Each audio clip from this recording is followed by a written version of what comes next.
اهلا وسهلا بحضراتكم في حلقه جديده من ذا اوتو شو. ضيفي النهارده الحقيقه هو الرئيس التنفيذي لنيسان افريقيا مستر جوردي فيلا. اهلا بحضرتك. ماي بليجر. طيب سؤالنا الاول هو حرب صناعه العربيات العالميه ما بين طبعا مارد صيني المفروض ان هو بيبدا يتوغل في اكتر من الاسواق وبيبدا ياخد حصص كبيره جدا في الوقت اللي هو الرو ماتيريال للعربيات الكهرباء او اللي هي المستقبل صناعه العربيات عندهم. حضرتك شايف صناعه العربيات العالميه الدايركشن بتاعها عامل ازاي؟ So first, thank you for the question and for being here. My pleasure. In reality, Nissan is not that we handle the competitors. Nissan, we handle ourselves. We handle the customer. So, but the way to approach the market, including the Chinese, because we need to accept that the Chinese are there as a part of the competition, is to reinforce our points. Our points meaning our brand. We are not European, not American, not Chinese, we're Japanese brand. So we have a DNA and we reinforce the elements of quality and technology in every new vehicle we launch. For example, in the car and the Qashqai Power, to give about an element about technology. And also we reinforce as well our loyalty to the markets where we have presence. We are not in and out of the markets. We, in our approach as Nissan, were for long periods of time. For example, in Egypt, we're 20 years now producing, and in Africa for 60 years, just to give you an idea. So I think that's a differential factor from Chinese and from others, clearly. As per electrification and rare earths or raw materials, we have a very varied supply chain, which is not only in Africa, it's around the world. We do a number of partnerships as well, especially when it comes to batteries. And there are several solutions. I think the fact that some brands or some countries invest more in some continents does not prevent us to bring some solutions, look at the global sourcing, and also a number of alliances in technology that probably you have heard of. So we're on that. Now, to separate a bit, as of today in Egypt, as of today in Africa, we look at electrified vehicles and we look at electric vehicles for the future.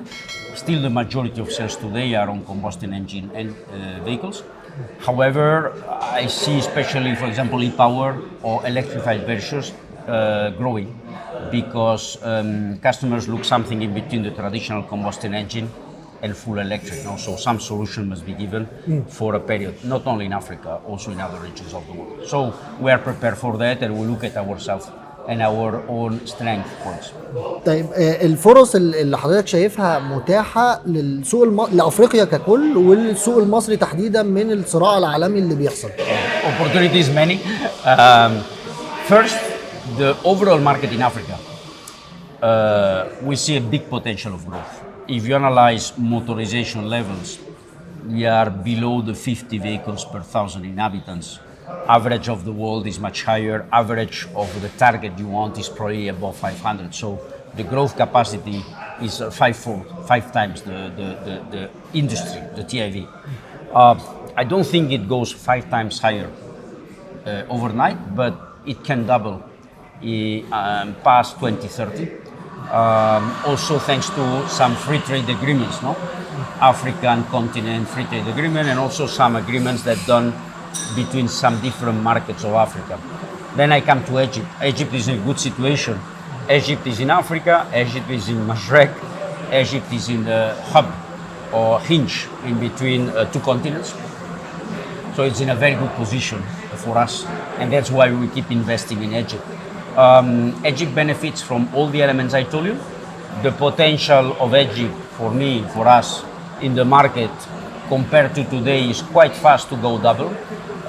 If you analyze the population, if you analyze the disposable income growth, if you analyze the macroeconomic reforms that are done in the market, and of course in the future you can further growth to a bigger figures, but at least doubling the TIV is for sure what we are foreseeing. In that, Nissan, we sell the vehicles, in Egypt, Sani Centra. We are already investing in a new model. We are launching really Juke, Qashqai, minor change, which are like new vehicles. X-Trail e-Power is still an offer, and we have now Navarra. So I think we're basing the future in Egypt and in Africa, not only on the current models, but also on adding up not only new models, but different segments. So to have a complete lineup. طيب هل ممكن نشوف الفترة اللي جاية نيسان اريا في منطقتنا وتحديدا مصر، ولا هنكتفي بحتة ان احنا نبقى برضو علشان السوق مش مؤهل قوي فنخلينا في العربيات اللي هي الاي باور؟ In the first stage we have e-power. Okay? First stage we have e-power already today. We'll have it in X-Trail, we'll have it in Qashqai. We have a hybrid version, not e-power for Juke, as you know. And we are having it in Egypt, and we're having it in other countries of Northern Africa, and we're looking for other countries' introduction. That's the most obvious. It's easy to do, it's immediate benefit for the customer. You don't need any infrastructure on the country. And you give a clear benefit in driving experience, but also in consumption. So that's very good. Full electric, we are not forgetting. We have it in the radar, but we believe it goes at a different speed. First, we need to have the vehicles. So we are studying the possibility of introducing electric vehicles and homologating electric vehicles. I think you were talking about Aria, but we can talk about the new Leaf. So we are studying both. Okay? We need to make sure when we introduce it's adapted to the condition of road and also temperature in some case. But we are working technically on how to adapt that and securing the Nissan quality on it. So it's not out, it's in. The timings are a bit different. And probably in the future events you hear about us on some models. Okay. طيب بنتكلم بقى على الدعم الحكومي. طبعا في التجربه المغربيه لصناعه العربيات، وعارفين ان الحكومه المغربيه اتفقت مع شركه محدده بحوافز معينه علشان تقدر تعمل العربيات الرينو، وصلت لمعدلات كبيره قوي للمبيعات. بالنسبه لحضرتك مع الاول الدعم الحكومي لشركه بعينها ولا دعم لكل الشركات، يعني اللي بيجيب نتيجه افضل للصناعه؟ Well, if you ask me as OEM and you want to give me maximum benefit, of course it's better. But we need to always think about win-win relationships, okay? Good for the country, good for the OEM, not only good for one. On that sense, I think for a long-term sustainable incentive, it's much better, it's not only for one OEM. That's Nissan's point of view and my point of view. Because we need to play under the same conditions. It's a basic also market competition approach and rules, no? On that sense, what happens in Egypt, in my view, is correct. You have a set of rules. If you adhere to the set of rules, you can benefit of these conditions, whichever is your name, whichever is your brand, whichever is your origin. If you don't, you're out, okay? We talk especially about local value added, so localization, which is linked to some incentives through the AIDP scheme. No? So in that sense, why I'm saying it's better, of course, one always prefer being helped more, but I think it's better because in our view, a government can only justify a 10-year program or 15-year program or whichever, if there are a set of rules which are same or for everybody and correct.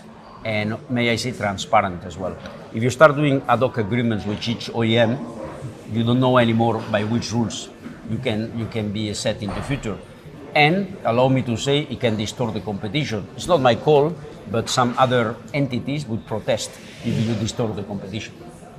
طيب شايف اسعار عربيات نيسان عموما مش في مصر، اسعار عربيات كصناعه هل ممكن هتزيد الفتره اللي جايه ولا تقديرات زيادتها ايه، زيادات السنويه؟ Globally in general. Okay. I mean, can I say in general on the last 5 years or 4 years? The price already increased a lot for everybody during COVID time and also when we lacked semiconductor. So there was less production, more demand, price went up. In reality, price didn't go up, incentive went down, incentive. Then after that, competition is again very strong now. So there are tensions on the cost of vehicles because of what you say, raw materials, but also cost of freight. To an extent, we and every OEM is applying to an extent this cost into the market.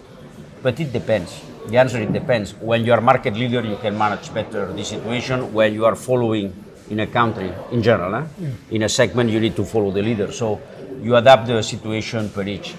I don't think the global context today allows for massive price increase, because the demand is the demand and the customer can pay to an extent, right? So you can increase price, but then you will lose volume. So you need to find the right balance. But compared to 2020 to 2022, the period 23 to 25 and maybe future is less price increase than before. لو اقول لحضرتك تقدر قد ايه قدره استيعابيه ممكن تكون لمبيعات العربيات في افريقيا؟ The TAV, the industry. Yeah. As I told you, my view, in the next 3 years, it should double. دبل. Yes. اوكي. Then, compared to today, is more or less 300,000 units. That should be the normal level as of today. In the long run, a country with the population of Egypt, assuming that the macroeconomic reforms go well and GDP grows and the GDP grows, per capita growth, and the disposable income growth. Not now, don't take this figure, but you should imagine one day a market of more than 1 million. But at the moment, about 300,000 is what we see should be the reasonable market for Egypt of today. There is a lot of demand. People need transport, people need mobility, people need also pickups and commercial vehicles, and this demand needs to be served, otherwise the economy also cannot move on. عايز اسال على حاجه ليها علاقه بالتحالف العالمي ما بينكم وما بين موتسوبيشي وما بين هوندا، وحضرتك شايف التحالف ده ازاي؟ يعني شايف هل ممكن يتم ولا لا؟ I can tell you what's public, nothing new, and reiterate. The fact that we don't go for a, let's call it merger, does not mean there is no collaboration. There is collaboration. It's been stated, but it's good you asked me the question, because I reiterate, there is collaboration on technology, there is collaboration in several fields that will keep going on, no doubt, okay, already initiated, with Honda, yeah? With Mitsubishi, we are shareholders, so the relationship has not changed. Okay. So all the projects that we already had and we are planning for the future can continue with no doubt. So there are several items happening in terms of platforms and models, and this continues same. So it's not a cut off of the relationship. The relationship continues, but in the current form, not in the new form that was intended at some point. اوكي. طيب انتوا عندكم موديل ثالث، ايه الاسواق اللي بتستهدفوها تصدروا من خلالها الموديل الثالث؟ First we need to have the model. اوكي. ماجنايت. I cannot say, but in general, for this new model and any model in Egypt, we look for Egypt.